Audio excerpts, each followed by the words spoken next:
Welcome back, ladies and gentlemen. Billy Muzio and the babyface assassin, Bradley Stalder, here for the Fantasy Football Fanalysts. Before we kick off the pod, how's your week been, Bradley? I really feel like I haven't really talked to you in a long time. It's only been 7 days, but it feels like forever. Is there anything new and exciting going on inside the Stalder house this week? 7 days feels like an eternity during the off season. So I'm right there with you, Billy. It's been a very busy week. My wife came back from Connecticut and I started grad classes this week, trying to work on my master's and my ed specialist degree. It's finals week. It's all of the things, Billy, that like it seems culminate in the off season, but then make I think fantasy football during the off season is also an opportunity to reflect on the year, to take time and think about what is the truth about a player, to reevaluate their value, to look at their position in drafts and see what the market is saying about that particular player.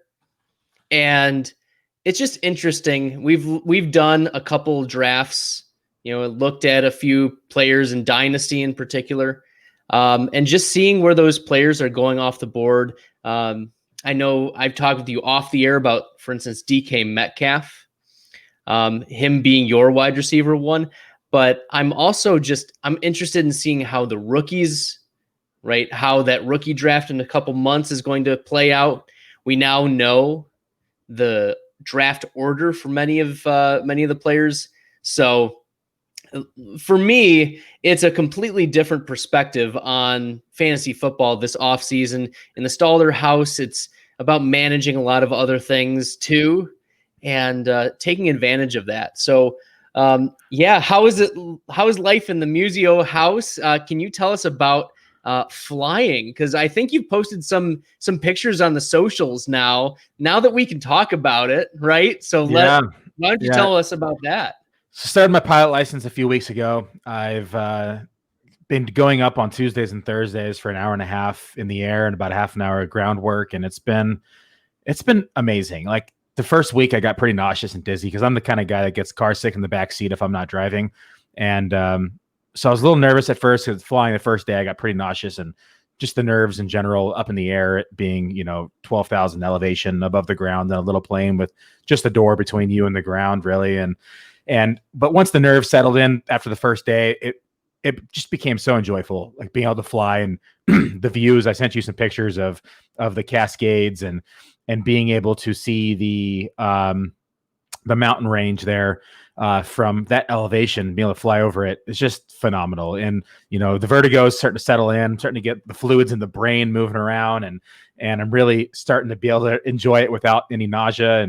And it's interesting because now I took a car ride the other day, and if I even look down in the car, like I get nauseous, and look down in the car the other day and nothing. Like it's awesome. It's actually fixing my car sickness from a passenger standpoint, and at the same time. So it's beautiful. I love it. It's amazing. It's so much fun flying, and the goal is to complete this in the next 6 to 8 months, and then from there start my instrument rating, which will allow me to fly above the clouds and through fog and etc. So that way, no Kobe Bryant mishaps, hopefully, and we can fly over to the coast for a vacation or over to the east a little bit more too. So lots of different possibilities with a license, a pilot license. Yeah, Billy, there's a lot of possibilities with that. And I know we've talked off air about you coming and picking me up from Michigan. I haven't run that by my wife yet, so this might be the first time she's hearing about it if she listens in on the episode. Yeah, Elizabeth, if you're listening, that's the plan right now. Is hopefully that I finish my license here by June, July, get a couple months under my belt with more hours and finish the instrument rating. And then I come pick up Bradley Stalder, the babyface assassin from Michigan, and bring him back to Bend, Oregon here for a draft. This is assuming COVID's gone and we have, some more freedom as a nation here with what we can do and restrictions. So if COVID's gone, great. Babyface Assassin and I are flying back to Bend, Oregon for a fantasy football draft. That would be a lot of fun. And for those listeners who are just finding out now, like Billy and I have not met in person like before. Like we've played together for over 2 years now, about 2 years of fantasy football and leagues together, and we still haven't met. Like we get to stare at each other's faces every Tuesdays and Fridays and shoot each other text messages at late night. Our wives are wondering who the hell we're texting at 1 a.m. And I promise it's Billy this time. So, lots of exciting stuff here. So, well, tonight we're going to be reviewing Friday's practice reports and player entry designations leading into the conference championship games this weekend between the Bills and the Chiefs and the Packers and the Buccaneers. Then we'll transition into these PrizePicks slates and MKF slates and cover some of our favorite entries. Bradley, let's get this thing kicked off. Who's in, who's out this weekend? Well, I'm going to give a special in before we jump into who's out, Billy, if you'll indulge me. It's not even on script, so I'm going to do it anyways. So this is a special shout out to new Detroit Lions head coach Dan Campbell, former tight ends coach in New Orleans.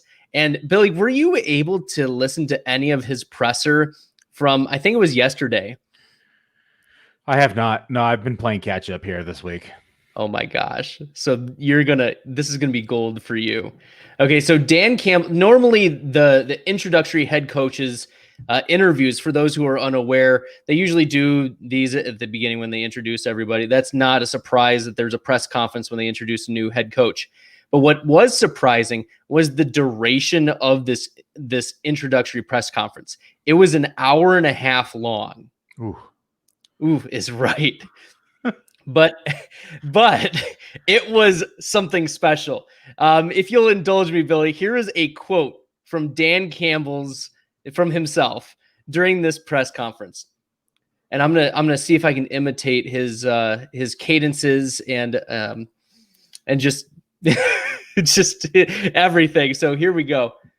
Yeah. So this is Dan Campbell. This team is going to take on the identity of this city, Detroit. This city's been down and it's found a way to get up, found a way to overcome adversity. So this team is going to be built on, we're going to kick you in the teeth, and when you punch us back, we're going to smile at you. And when you knock us down, we're going to get up. And on the way up, we're going to bite a kneecap off. We're going to stand up, and it's going to take 2 more shots to knock us down. And on the way up, we're going to take your other kneecap, and we're going to get up.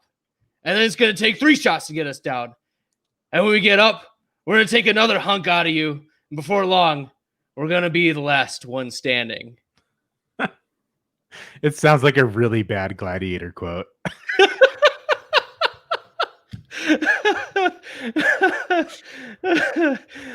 I hate to break it to him, but he's got it sounds like he wants like Jerome Bettis and Ndamukong Suh on his team, and yet he's got Vontaze Perfect. Yeah, Vontaze Perfect. But he's got Kerryon Johnson and he's got DeAndre Swift in the backfield. So I think that he doesn't have the personnel to be biting off kneecaps in the backfield. Yeah, at least on the offensive side of the ball, and the defensive side of the ball isn't that scary at all. So I think there's going to be a lot of penalties and ejections for biting off kneecaps. Good luck, Dan Campbell. Well, speaking of which, we're going to talk about a knee injury here, ruling out Antonio Brown. On a more serious note, he is out for this game against the Green Bay Packers. He suffered the knee injury at the end of the Saints game, and he missed practice all week. The knee injury isn't considered serious, but he is out this week. It's not a long-term concern. I don't think it affects like free agency or the context or perspective that teams might take on looking at Antonio Brown for next year. We will see what his status will be if the Bucs can get past the Packers this weekend. But I think that is an interesting question. Do you think that Antonio Brown sticks with the Buccaneers for next year, or will he end up somewhere else? I think we have to see what happens with Godwin first. I think the Godwin free agency decision is going to kind of dictate what they do with Antonio Brown as well. If Godwin walks, which I don't think he will, but if Godwin walks, and they don't re-sign him, I think that they are forced to re-sign Antonio Brown, where I could foresee them keeping both Antonio Brown and Godwin. So I think it's a situation to monitor this offseason. And as much as I'd like to say I have a pulse on this, you really have no idea what's going to happen right now. Yeah, if I were leaning one way, I would probably say Godwin does leave just because of the market value. Like, he's only getting paid a couple $1 million right now. And he's in the market for at least $13-15 million is I think the right range for Godwin. And with the cap expected to actually go down for next year, the teams that have excess cap may be the biggest contenders for the talents of Chris Godwin. And for those of you not familiar, the cap right now is roughly about 198 million. We're expected to go down to 174, 175 million in the NFL due to COVID and the loss of income through the 2020 season. So it's yet to be finalized, but that's the expected range to see, with a lot of teams currently projected to be anywhere from 33 to 20 million over the cap space. So there's going to be a lot of cap casualties, and there's going to be a lot of surprise cuts and non-re-signings here due to the reduced salary cap. Well, and we were talking off air and in some of the sleeper chats about Ben Roethlisberger in light of the Dwayne Haskins signing. Obviously, like, we don't think that Haskins has security on that starting job at all, but Big Ben is owed $40 million next year, and it takes about 20 million to cut him. So yeah, I believe the number is 41 million on a cap hit, and it's a $22,250,000 on dead cap. So between him and a couple tight end, well, Vance McDonald just retired. Yeah. So Vance McDonald and him combined are 28 million, which is exactly what they're over on the cap currently. So we will see what happens with the Steelers. They're going to have to make cuts. There's no way that they can keep the salary the way it is. But it's neither here nor there. We're going to continue with ins and outs. And Zach Moss, he's once again ruled out, not expected to play the rest of the playoffs, even if the Bills make it to the Super Bowl. That would be surprising if Zach Moss does pop up there. Devonta Freeman, he was signed last week to the practice squad as an emergency replacement. But look, you aren't mining for gold in the Buffalo backfield. I know, Billy, you've been a little optimistic about Devin Singletary, and I get the big play capability, but the Bills didn't run the ball once in the first half of the game against the Ravens. Nope. And that's despite the winds being stronger than 25 miles an hour. Like, the winds played a significant part in affecting the pass game. Still, the Bills said, screw it. Like, we're just going to pass the ball anyways. And from my perspective, Devin Singletary can't be trusted, even with the backfield to himself. I have a little more optimism this week, and we'll get to that once we get to some of these picks and the slates here. And I'll kind of go over my optimism that I have and my reasoning behind it. But yeah, after Zach Moss's surgery here, I don't expect to see him, even if they do make the Super Bowl. We'll skip around the agenda here and go to the questionable side. Clyde Edwards-Helaire and Lev Bell are both questionable in the Chiefs' backfield. CEH missed last week, and it was the Darrell Williams show, right? Williams led the backfield 13 for 78 and added another 16 yards on 4 catches. I mean, it's going to be the Darrell Williams show again if Bell and or CEH are out. It seems to be pretty 50-50 for Clyde Edwards-Helaire. And I mean, he's nursing ankle and hip injuries, and with Bell injured as well. Bell only had 3 carries last week, so it's not like he was splitting time significantly with Williams. I mean, so it's a new D. Williams. That's the running back you want in this Kansas City backfield. A few years ago, it was Damian Williams, and last year, in fact, who should have been the Super Bowl MVP, Damian Williams was the running back you want. Now it's the Darrell Williams running back show for Kansas City. Yeah, Clyde Edwards-Helaire just hasn't had the season we were hoping he was going to have. And in a dynasty format, I'm still extremely high on CEH. I'm not ready to throw in the towel, and I know that a lot of people have, and they've taken Swift and Jonathan Taylor above his rankings, and I think that's rightfully so. But I still have high hopes for Clyde Edwards-Helaire in dynasty formats. In terms of DFS, I'm straying away right now. You can't trust him right now. The usage isn't there. The volume isn't there. And he has proven that he is not a goal line back through his games this year. So he's going to have to score from, between the 20s, maybe from within the 10, but it's going to be a little challenging once they get in the red zone for him to pop through that line. For the Chiefs as well, Sammy Watkins is once again questionable. It seems like his name always pops up on this list. And Billy, why do we even have to talk about Sammy Watkins? Like, we know who he is. We always will know what he is. He's the Lizard King. He's always injured. He's inconsistent, and he might boom, but we don't like it. And so maybe we just say maybe what we can do for the future, Billy, is when we get to the Sammy Watkins part of the questionable ins and outs for the future, we can just press a button and maybe it'll just replay what we said last week. I got to get a soundboard here. So now that we're live, like I can't edit things in, splice in sounds. And it's been honestly, like I've kind of missed the editing factor. I don't miss like the 2.5, 3 hour edits. Don't get me wrong. That was time consuming, but being able to add sounds and bits and stuff like that was really fun. So I'm going to have to look at soundboards and be able to press a button. Like we were joking around off air, but every time I take a sip of glass of wine that you would hear like a slurping sound or something. And so it'd be kind of cool to add some sounds in here. Maybe not that sound. But nevertheless, so we're going to talk about the Bills wide receiver Gabriel Davis. Before we do, though, we have a Facebook question here. And in a world where the Bills win the Super Bowl, how does it happen? And I think this ties in pretty well with what needs to happen. I think the Bills defense needs to hold up and the offense needs to explode because, I mean, that's the formula for success in the Super Bowls. Defense gets you to the Super Bowl. Offense wins you the Super Bowl. Yeah, they say defense wins champions, but I think that was changes in the secondary and when you could used to be able to hit the quarterback. And there's a lot of changes now in the NFL rules that have really, it's become an offensive game. And we've seen that in the statistics. And we've seen that even in the fantasy world with the changes in the landscape of the fantasy positions and the points that they're putting out. And to answer Ty's question here, I think in order for the Bills to get the Super Bowl, they have to show up this weekend. There can be no mistakes on the offense side of the ball. I think defense, they can make a few mistakes because this game's going to be a shootout. The over-under on a lot of sites right now is 54.5. I think, honestly, I wouldn't be surprised if they hit 60 this game.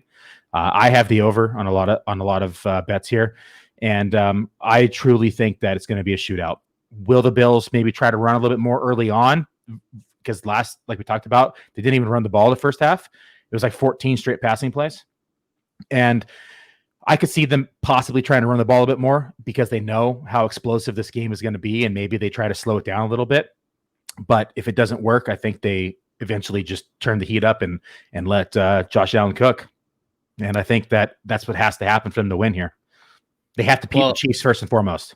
Yeah, they do have to beat the Chiefs. This is almost the pre-Super Bowl. Yeah, Super Bowl. I mean, it is the pre-Super Bowl, but I think that the Chiefs are the team to beat here. The Packers, too, have played exceptionally well. The Bucs have hit their stride. I think these are 4 excellent teams, 4 of the best teams. And, so the Bills, I think, obviously a little bit of luck needs to go into it, too. And they have to establish the run. They really do. I'm not just saying this because I have some Devin Singletary love this week. I think it is, but I'll let you go on. But seriously, like, you don't pass the ball the entire first half. You're not keeping defenses honest. You have to keep defenses honest. You have to have a little bit more of a balanced attack, or else what are they going to do? They're just going to drop back and they're going to sit there and they're going to, only have 3 rush the quarterback every single time. And you're not going to be able to, move the ball as efficiently if you don't have a balanced attack. So, and I'll talk about it a little bit later, but the Chiefs had the 11th worst run defense versus opposing running backs through the season.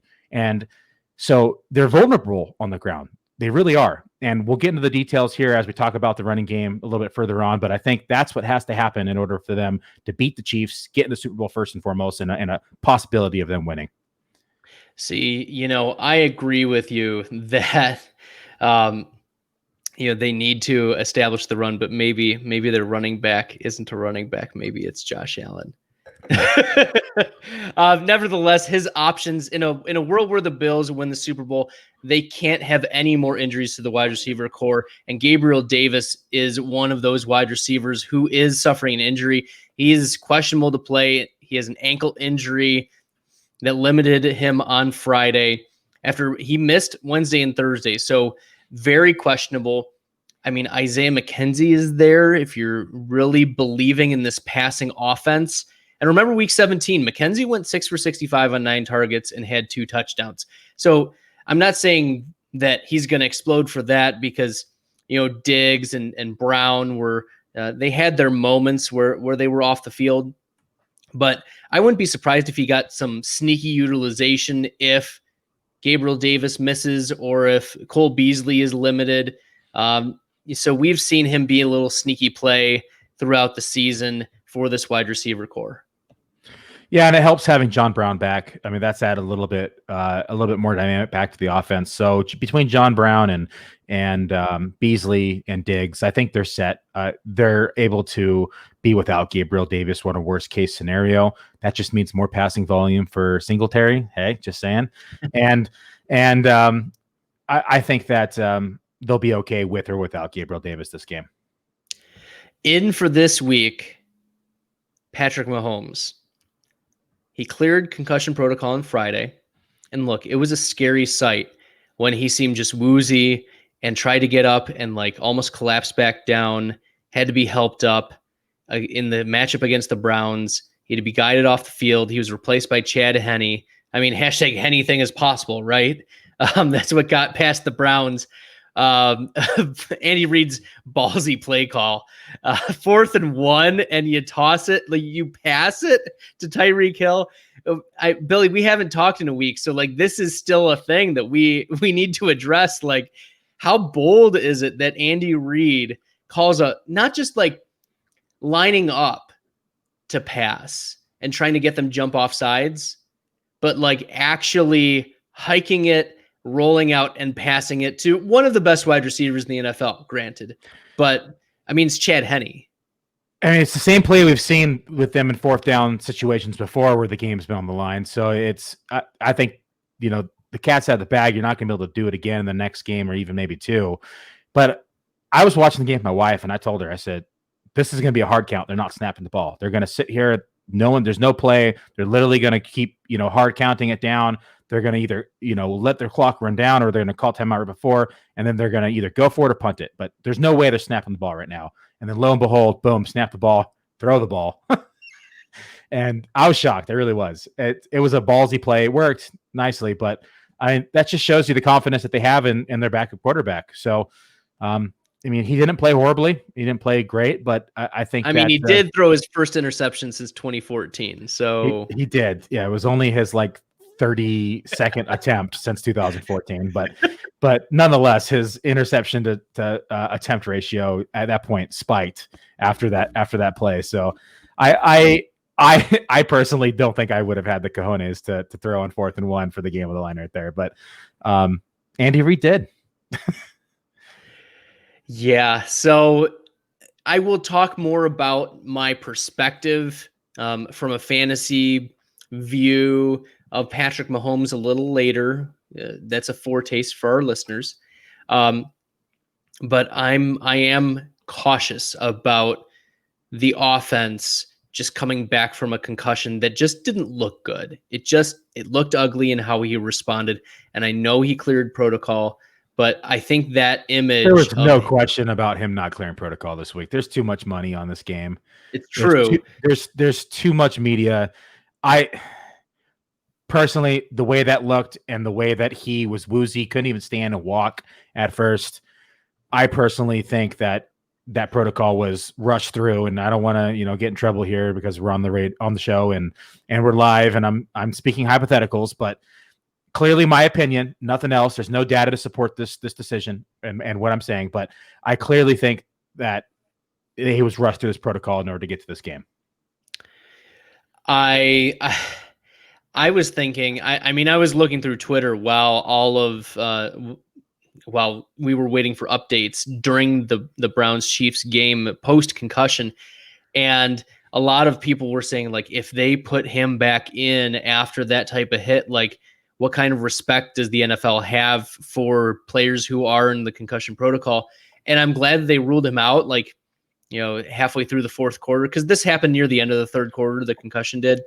So we did lose out. I did lose out on the Mahomes Baker monkey knife fight matchup last week. But if you added Chad Henne's stats, but Billy said that was not allowed, so no. I can't use the loosey goosey math to justify. But Mahomes was well on his way to outplaying Baker. Baker only had barely 200 passing yards, so. I mean, it wasn't a great day at the office for Mahomes anyways. He's been dealing with a foot injury too. So I'm not optimistic about Patrick Mahomes. I'll talk, as I said, more about that later. But as much as we've talked about it right now, it's very much going to influence at least my perspective about him in some matchups. We'll talk about Cole Beasley now. He is in, but he was in last week and put up a 0. So can't really trust that. At the same time, I did warn our listeners that the Ravens were one of the best defensive secondaries against the slot, and that's where Beasley lines up. Beasley is one of the better slot wide receivers, but when the Ravens line him up, line up against the slot, they really shut him down. And with Beasley still battling through a knee injury, it's no wonder that the Bills looked elsewhere for offensive production in this game. Yeah, I had him in a couple TFS lineups. It killed me. I keep seeming to pick at least one goose in a lot of these lineups I do every week on DK, and it's always worth a dart throw with one person that could have an explosive game. It just didn't pan out. So I think he'll have a better week. And I did not listen to Bradley's forewarning of the slot and the coverage here from the defense. So maybe I shall listen more this week as well. Look, I'm no Mike Clay when it comes to quarterback wide receiver matchups, but that's certainly been a trend that I had noticed throughout the year. So let's see how it translates for next year too. That's just going to be at least something, we'll have to keep in mind. AJ Dillon for my Packers, Mr. Thunderquads is a go. Despite injuring his quads in the game against the Rams. He got a lot of flack on Twitter about that. Look, he'll still get AJ Dillon, product of Boston College, still get sprinkled in for some carries, I anticipate. But this is a tough matchup against the Bucs. He's third in the pecking order. I don't see much of an impact for AJ Dillon in this game. Sans an injury. So he's good to go, but that doesn't mean much. Yeah, and they just really haven't been running the ball a lot anyhow. You look at even Jones's attempts, and we'll talk about that down the road here as well. But he only had 20 attempts once all season, and in the last couple of games he had 10 attempts, 11 attempts, 14 attempts. So just the running game in general just hasn't been established from the Packers, at least on a consistent basis. Well, the Packers have recently been one of the pass heaviest teams. I did mention that in the last podcast, and they held up. Did you end up seeing the Jalen Ramsey, Devontae Adams matchup at the goal line? That 1 yard little, yes. I'm just gonna jaunt to the left side of the field and then I'll sprint to the right side and catch Jalen snoozing. And Ramsey was really ticked about that. I don't know if you were able to see his reaction afterwards, but man, Ramsey was really upset because he knew that was not a good thing for the Rams. No, and they had some words exchanged pregame, and when asked about it, Devontae Adams had replied that he had just let Ramsey know that he's unlike other guys he's guarded all year. Well, we'll let the stats speak for themselves there, and we'll let the team who's continuing to play speak for themselves. Ronald Jones. Okay, we'll talk about our last player on the injury report. Ronald Jones is in. And look, Jones played last week, but he was limited to only 29% snap share. Despite getting a limited snap share, he still had 13 carries, 62 yards. And throughout practice this week, he reported back that that he's feeling good after getting in some limited practice sessions. Jones has been hampered by the quad and finger injuries, so he's not a PPR option, but I think he's a value even in a limited snap share. But here's the thing, like fun fact, Billy, Green Bay, as much as you've given them crud for being a Swiss cheese run defense, they haven't allowed a 100-yard rusher in the last 7 weeks. That's right. They've limited Cam Akers to 90 yards. Derrick Henry was only at 98 yards. So I expect too, with a split backfield here with Jones and Fournette, I don't think they're going to get to 100 yards on an individual level in this game. No, a lot of those games too, Green Bay got ahead early and they weren't able to really commit to the run. So the Henry one is 2 yards. Okay. He didn't hit 100 yards, but although, I mean, Henry was running for what, 150, 200 yards plus. Yeah. I hit 2,000 yards this year. It's not an easy feat to achieve. So I think that being able to hold Henry under 100 is an accomplishment, and they recognize. So, hats off to them. They recognize their weakness. They made adjustments because this is where they got killed last year in playoffs and by my Niners in the championship game. And I mean, I was there for that, literally sitting in the stands that game, and I watched us just run all over them. And it was so to be able to make that adjustment, even after this season being able to be ran on all year, to make that adjustment, the final stretch and carry it into playoffs is a monumental task. And hats off to their defense for being able to adjust. And as I mentioned with the Bills, I think a similar formula needs to hold true for the Packers. Their defense just needs to hold up. Their offense is good enough to be the best, but if their defense gives up, it can't afford to be beaten up like it was last year against Mostert and a run game. So if they can at least be middle, what would be relative middle of the pack, I think that would give them a good chance here, finishing out a possible Super Bowl run. But if you're messing the fantasy season and you can't wait till next year, then our partner PrizePicks is just for you. And PrizePicks is the most simple game on the market. You simply select 2, 3, or 4 players, pick the over or under. Oh, no, I lost my spot. I'm sorry.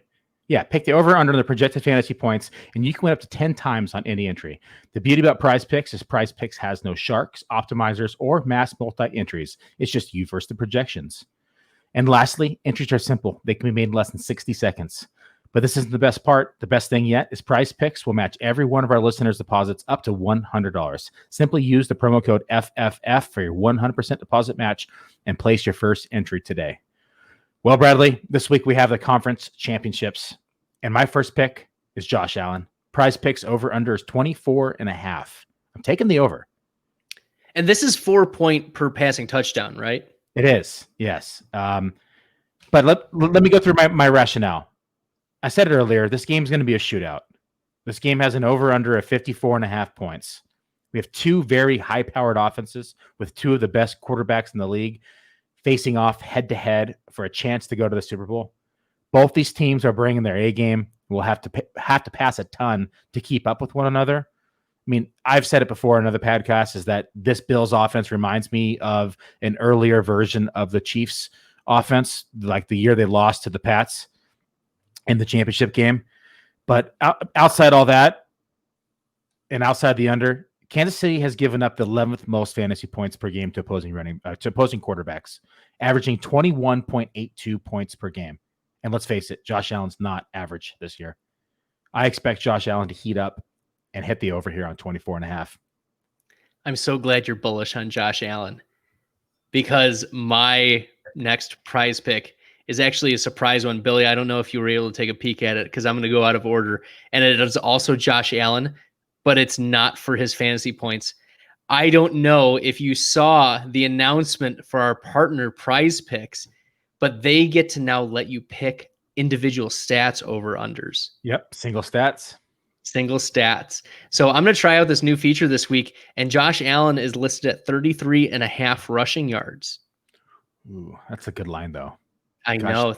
Gosh darn you, Brett, and your good lines. I know, it's so excellent. So I'm going to try out this new feature at 33.5 rushing yards. I am taking the over. So it's within Josh Allen's range of outcomes. That's the first establishment is that he's run for at least 34 rushing yards 5 times during the regular season. And he rushed 11 times for 54 yards against the Colts, which is a tough defense. Last week against the Ravens, we knew how tough their defense was, in particular against the run, but also they were not planning to run the ball at all. However, I anticipate that Allen will have to take the ball back himself more against the Chiefs. The Chiefs were middle of the pack when it came to rush yards per game to quarterbacks, and if they're facing a quarterback who has the skill set to run. Like Allen was 8th in the NFL in quarterback rush yards. And I think with Kansas City, like, yes, they'll give up touchdowns, but they have a pretty strong secondary led by Tyrann Mathieu.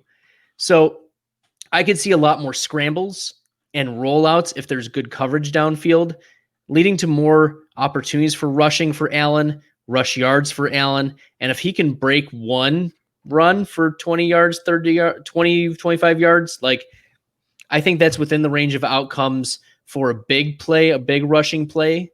So Josh Allen, I'm taking the over on 33.5 rushing yards. I am in on Allen being an offensive production. I think that piggybacks off of your prize picks of 24.5.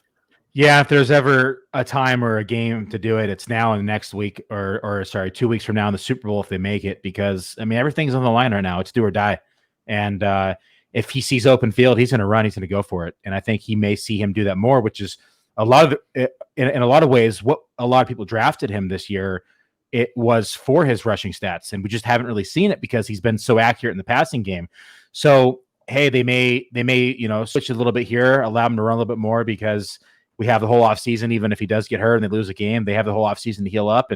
And I would not be surprised to see him run the ball a little bit more this game. So I like that pick. I do think it's a good line, though. I think it's a slight hair more than I'm comfortable picking.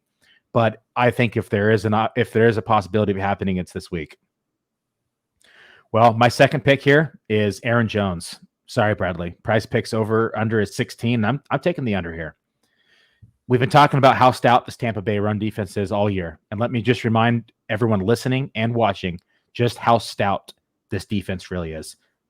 Tampa only gave up 964 rushing yards all season to running backs on the ground through 16 games. It's only 60.25 yards a game. That's insanely good. It really is. They're the only team in the NFL this year to give up less than 1,000 rushing yards through the season versus opposing running backs. That being said, with opposing running backs in the air and on the ground, they've only given up 192 fantasy points all year. That's an average of 12 points per game. So Tampa's run defense is legit. That's been established here. That being said, Aaron Jones' usage has been a little alarming, and we talked about it just a little bit ago. He's only received 20 carries once all season, and the last 3 games, he's only had 10, 11, and 14 carries. With a defense this stout, I think it'll take a little bit more volume than that to get going. I expect Tampa to really play this run tough as they have all year and force this game through the air, which, I mean, let's face it, if you're a Green Bay fan, that's not a bad thing when you have Aaron Rodgers. It's true, and the secondary for Tampa Bay has really been picked on this year. As much as the front 7 has been excellent in stopping the run, they have been giving up yards through the air. And Billy, did you see who was activated from the IR for the Bucs just today? I did not. Vita Vea. So not only are the Bucs an excellent defense, they played a significant part of the season without Vea in the front, and I expect that. Look, he's not going to play all full share of snaps right off the IR, but they're going to use him. Like you don't activate a guy in the playoffs to not use him, especially one of Vea's caliber. So I agree with you. I think that, Jones is a fade unless you find the right price somehow. But even then, we've been warning all season, even from week 2, when I said Christian McCaffrey is not going to have a big game. And relatively speaking, to compared to the other games that McCaffrey played, he didn't have a big game. And so we've been fading running backs the whole year against this Tampa Bay defense. It's the smart call. It's the right call. And unfortunately for my Packers, I think they're going to have to move the ball in a different way. I agree with you there, Billy. My next pick, we're going to stay with the backfield of the same game. I'm going to go Leonard Fournette here. I'm going to choose on Leonard Fournette. 12.5 is the PrizePicks over under. And originally I was going to take the under, but I think I was underselling Fournette, and I have changed my mind to the over 12.5. I do expect that Ronald Jones will get more than the 29% snap share. Like, I get it. That's gonna be higher. But Jones already had 13 carries. So maybe he gets in a little bit more pass blocking. Maybe he gets 1 or 2 more targets. But really, like, we saw 30 rushes combined for Fournette and Jones. I don't think that Jones has a monopoly on this backfield. I think that Fournette is more trusted in the pass game. We saw him have 6 targets and go 5 for 44 receiving. And then he also had a touchdown. Yeah, we have a comment here from Twitch saying Fournette does look fresh. So yes, I agree. Fournette over 12.5. I think that bit of passing involvement is what's going to get him to that number without the touchdown. So the cheap dump offs and the rushing volume will put Fournette safely above that 12.5. I think the Bucs have to throw downfield or run to move against the Packers, but it's not going to be against Jair Alexander. So they're going to have to pass. They're going to have to run. They're going to have to move the ball effectively. And Leonard Fournette has looked fresh, as our commentator has. I agree with him. There we go. Man, I just don't trust the Bucs in the running, at least the running game right now. It's either, Rojo 1 week, and last week we saw, like you said, a combined 30 rushes, but I'm a little hesitant with the running game here with Tampa Bay. 12.5, realistically, he's going to have 50 yards, 3 catches for another 40 yards, 45 yards without a touchdown. If he hits a touchdown, great. This line's a little easier, and he has been utilized more in the red zone. So I think that's a possibility. But let's talk about the game here. Do you have Green Bay favored? I know that the lines have Tampa Bay at plus 3.5. So Green Bay is 3.5 point favorites here. I think that's about right. Because it is in Lambeau, and I know that Brady has played well. Brady has a history of playing well in the cold during the postseason, not the regular season, at least the last few years, but during the postseason, he's played pretty well in the cold. So I don't think it's that issue.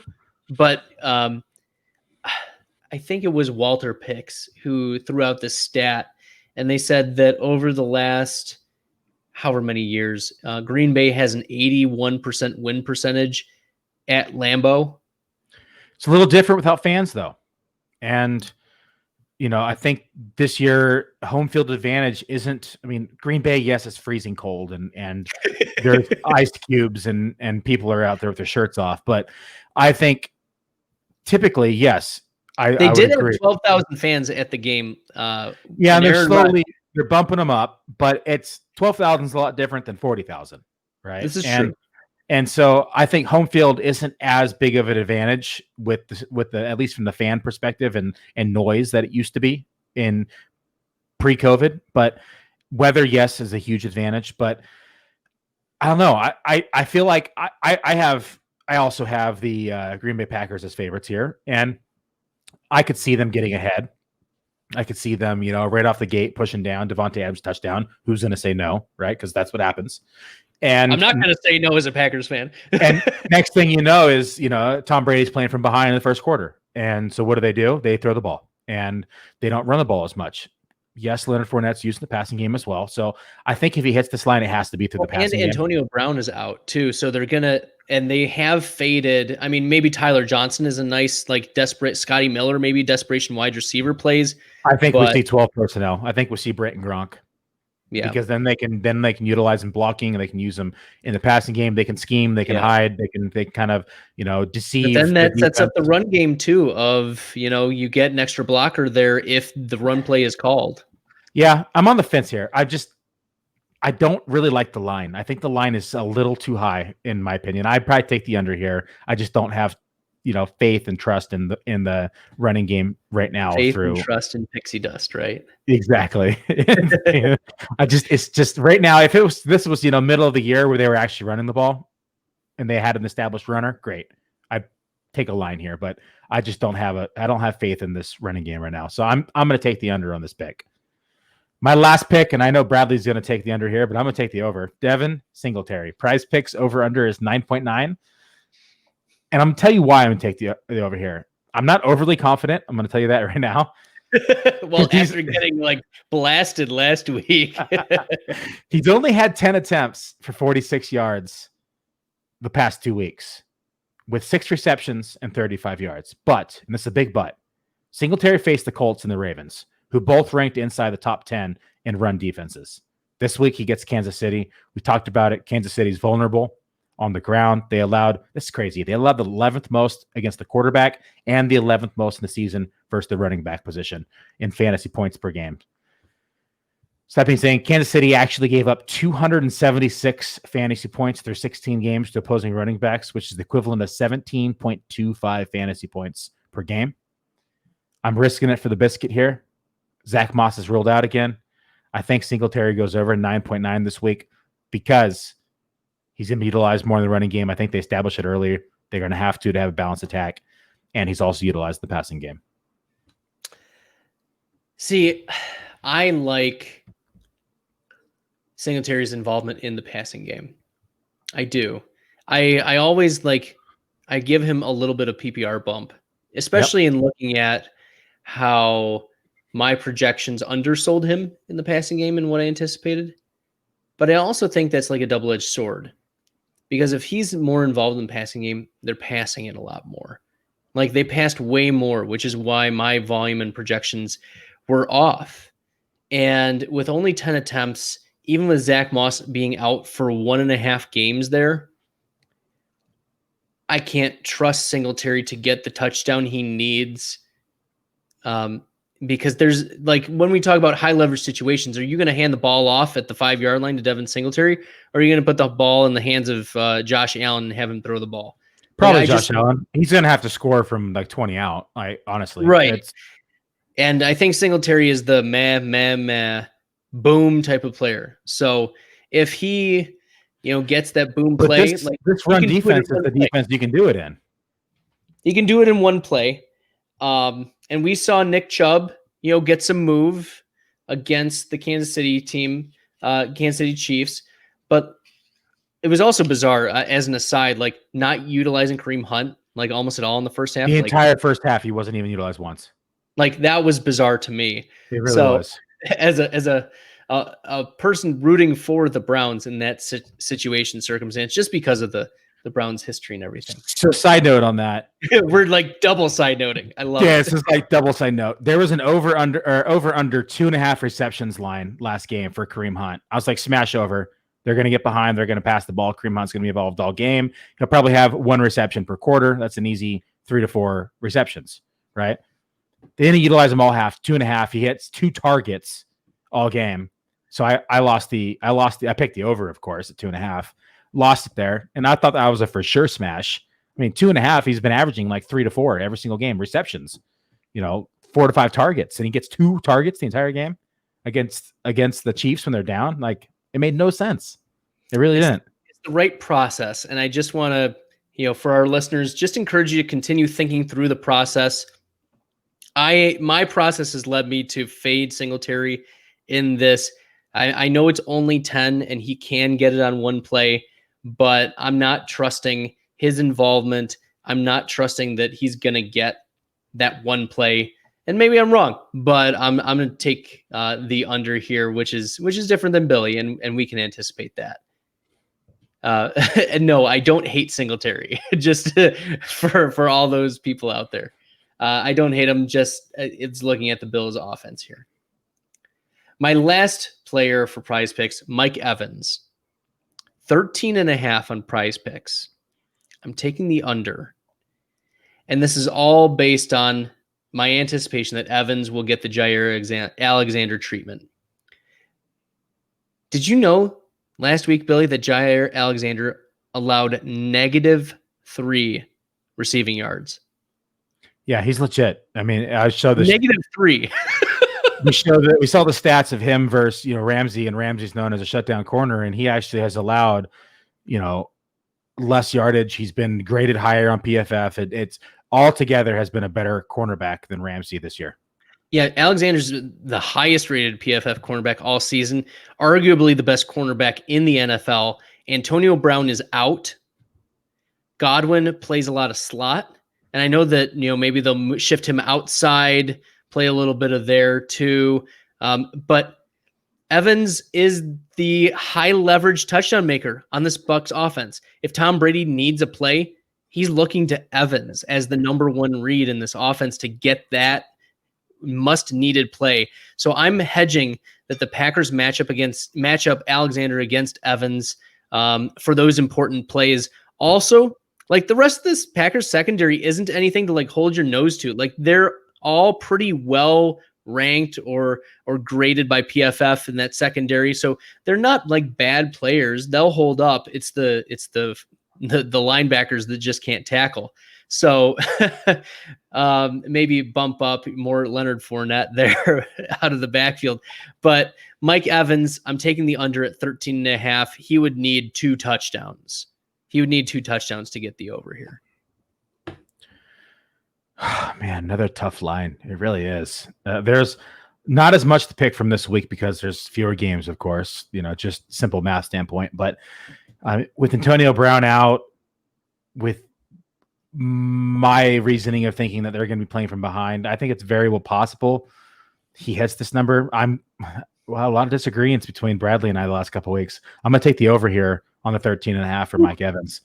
I think he does get a touchdown, and I think he gets probably 50, 60 yards with 4 or 5 catches. So I think that puts him over the line here. That gets him in the 15, 16 range. So I'm going to take the over here for Mike Evans at 13.5. Awesome. Well, now, folks, it's time for our weekly Monkey Knife Fight segment. And, we'll talk about our listeners reaching out. Now, we love it when our listeners reach out to us and interact with us off and on the air. And they asked, why should we try Monkey Knife Fight? Why should they try Monkey Knife Fight over other DFS sites? And, we tell them every time, you're not forced to compete against pro players. There's no time-consuming salary caps. There's more props and lots of ways to play. They have second half contests, and of course they have a cool logo, so make sure to check them out. Go to monkeyknifefight.com or the app and use code FFF for a 100% deposit match up to $50.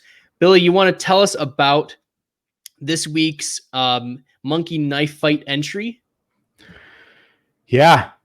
I actually went 2 for 2 last week. It's the first time all season that I did well on MKF. Like, I don't know what it is, man.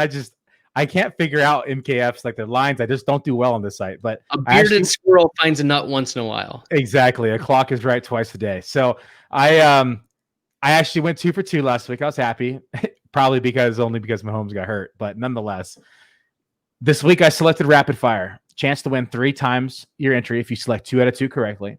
The 4 players we have are Pat Mahomes versus Josh Allen, and Josh Allen has plus 2.5 passing yards. The second head-to-head matchup we have is Travis Kelce plus 2.5 versus Stephon Diggs in receiving yards. So first up, we have Patrick Mahomes versus Josh Allen. Like I said, Josh Allen plus 2.5 passing yards. Who do you think has more or less, Bradley? Yeah, I have to go Allen here, right? I mean, I do have major concerns about Mahomes being right for this game. Like I mentioned it earlier, coming fresh out of the concussion protocol.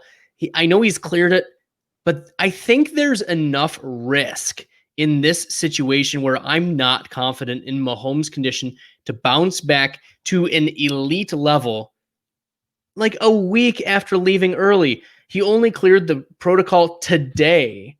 And while Mahomes did practice throughout the week, like he wasn't taking all of the first team snaps.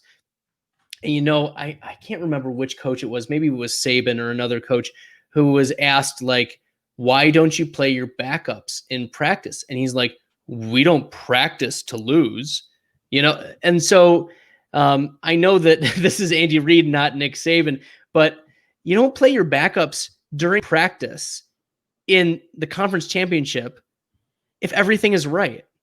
I mean, especially for a Super Bowl contending team.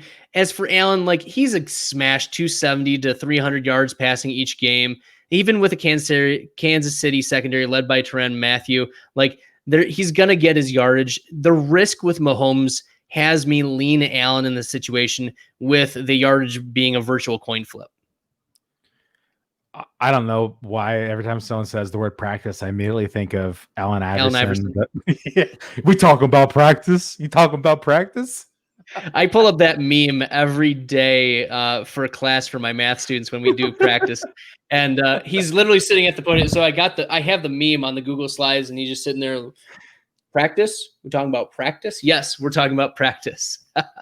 That's the first thing every time I hear that word now, it's the first thing I think about. It's funny. But I also have Josh Allen here. Different reasons, but very similar at the same time. Mahomes is coming off a big concussion, and we talked about this earlier. Personally, I think he's rushed back in, but that's aside. He was unable to finish last game, and Josh Allen has been hot, like very hot. He's thrown for 530 yards and 3 scores over his last 2 games, and those 2 games weren't against chumps. Those 2 games were against great defenses, the Colts and the Ravens. This week, he gets an easier Chiefs secondary, who has given up the 11th most fantasy points. Like I said, it's a funny number because it's been both on the quarterback and the running back side. You love that stat, don't you? It is. It's awesome. Like it's the same for the running back position and the quarterback position. So they're giving up the 11th most fantasy points to opposing quarterbacks. I expect Josh Allen to come to play this game, do or die game. He's going to turn up the heat early and often in this game, and the fact that they even gave him plus 2.5, great, whatever. That to me is a wash. Like 2.5 yards doesn't even matter. I just think Josh Allen, plain and simple, is going to have more passing yards this game than Patrick Mahomes. You heard it here. You heard it here. Yeah, so I'm in it. We see eye to eye here in the conclusion, and I think we both have concerns about Mahomes and his condition here. I mean, realistically, he could take one hit. He had another concussion. He really could. Yep. He could fall awkwardly once, and what was it? Establish the run. Was it Adam? Adam was talking about. Yeah, I would never say his name, but Adam. Let's just call him Adam. So Adam had talked about, and I think you were the one who had first mentioned this before I saw it, was you have to consider when you're projecting out players on a weekly basis for stats, injuries. And it's hard to project injuries, but I think in this scenario, it has to be a consideration. It truly does. And you have to have in the back of your mind that he was possibly rushed through the concussion protocol, and one hit could set him back. And next thing you know, here we go. Josh Allen's in the game, throwing passes still, and we have anything is possible again. And I hope it doesn't happen from never wishing ill upon somebody, especially in sports and going down the whole PR line. But being real here, it's a possibility of it happening, getting hit and exiting the game. It's not just a possibility, but it's within the range of outcomes. And, the Bills they also know, like you have to know as the defense that like you need to challenge Mahomes. Like you're not going to be like, well, he did suffer a concussion, so let's play him soft too. Or like you have to know that they're going to challenge him to make reads and decisions. And I wouldn't be surprised if they put up the pressure just to force him to make decisions that maybe he hasn't practiced with much, or maybe that do show, those concerns that whatever it is. I think it's within that range of outcomes here. So let's side note real quick. Yeah. Who do you have? Buffalo is plus 3.5 this game. if you pick the line, you picking Buffalo or KC? Yeah, I'll probably go Buffalo. Yeah, I just have a feeling there might be an upset this game. I'm taking like I said, shootout. I have the over-under here. I'm taking over. So you think Buffalo and Green Bay in the Super Bowl? I do. And, just looking at the games and the way that KC's been playing, I mean, their last five vulnerable against the Browns were in that game. Sans a bad no call. The stupid fumble into the end zone rule. I know that I got a lot of flack on Twitter for lashing out, but neither here nor there. Like the Browns played to win, except for like their last drive. And so the Chiefs are vulnerable, and they haven't been like exposed very much all year, except for the Oakland Raiders or the Las Vegas Raiders game. Yeah, I still say Oakland too. But so very similar reasoning here. If you go back to November 1st, okay, November 1st, they beat the Jets 35-9. If you look at their very next game versus the Panthers, 31-33, okay, 2-point game. Game after that, 11-22. Chiefs versus Raiders, 35-31. Chiefs win. 4-point game. Chiefs versus Buccaneers, 11-29. 27-24. Chiefs versus Broncos, 12-6. 22-16. Chiefs win the game. 12-13. Chiefs versus Dolphins. Chiefs win 33-27. 12-20. Chiefs and Saints. Chiefs win 32-29. 12-27. Chiefs Falcons. Chiefs win 17-14. There's a common denominator here. The Chiefs have not won a game by more than one possession, and even at that, 4 or 5 points since November 1st, 2020. The Bills are hot. They really are. They're on fire. You are not going to be able to win a game with playing that way versus the Bills. They're going to have to bring their A game. They're going to have to be on top of it. It's been proven here that they're vulnerable and that they've only won by one possession every game. It really breaking down to them with having the possession the last drive of the game. So if they play that type of style versus the Bills, and the Bills are playing their A game, I think Bills might upset Chiefs here. Well, to like I think put a bow on what you're getting at, CBS Sports put out a stat of point differential since week 10. Bills plus 134, Buccaneers plus 108, Packers plus 105, Chiefs plus 13. Yep, it's nothing. Like relative to the other three teams, they're winning the close games, sure, and that's what good teams need to do. Like good teams need to win the close games. There's also a lot of calls that have gone their ways in those close games. And Patrick Mahomes, if the listeners have listened to my quarterback podcast where I did a recap of my projections versus what was reality, I mentioned how Mahomes was not picked off like at all close to the rate that even the league average or even great quarterbacks are picked off at. And it's because he had, I think it's something like 16 dropped interceptions throughout the year. And so they've gotten very lucky with the turnovers. They've gotten very lucky in getting that last play, things going right, as you mentioned, Billy. So I think that, we'll tie into this last monkey knife fight more or less, Travis Kelce, Stephon Diggs, but I think it just goes to what we think is going to happen in this game, right? I think you have to pick your stack. And I think since I picked Allen, I go Diggs here. The ripple of Mahomes' concussion risk is on my mind. So I'm trusting one of the best wide receivers and route runners in the NFL when it comes to straight yards. So I agree, it's not like the difference between the plus 2.5 for Kelce and Diggs, like that doesn't change that for me. Like either you believe Mahomes will be affected by the concussion and this Chief offense will be affected by that, or you don't.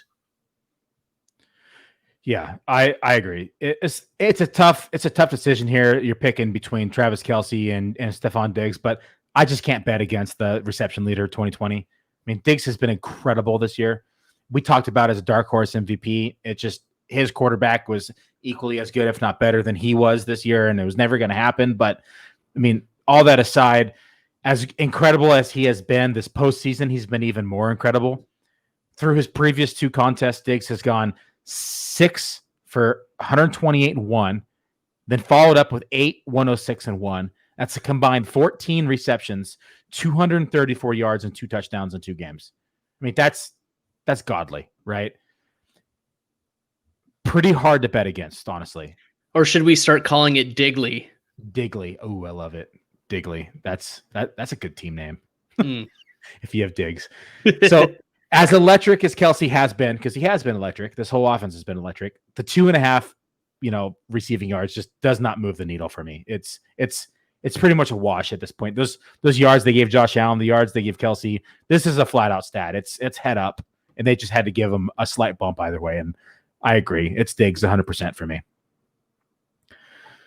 Well, before we end the show here, everybody, as a reminder for all of those fantasy football diehards out there, Bob Harris from SiriusXM Radio will be joining us on our next Friday live show, which is going to be Friday, February 5th, because next week is the there's no real games here. So Super Bowl weekend podcast with Bob Harris. That's right. A live show here with the football diehards. And it's the ultimate game for the ultimate podcaster. So thank you for listening and watching our conference championship weekend show.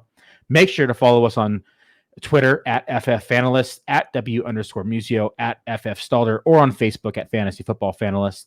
Please subscribe to our Twitch and YouTube channels at FF Fanalysts, or simply go to our website to find every social button I just mentioned at FFFanalysts.com, where you can find articles, rankings, DFS content, and more. Thank you for watching. Good luck in your DFS lineups this week, and we will see you all back here soon. Good night.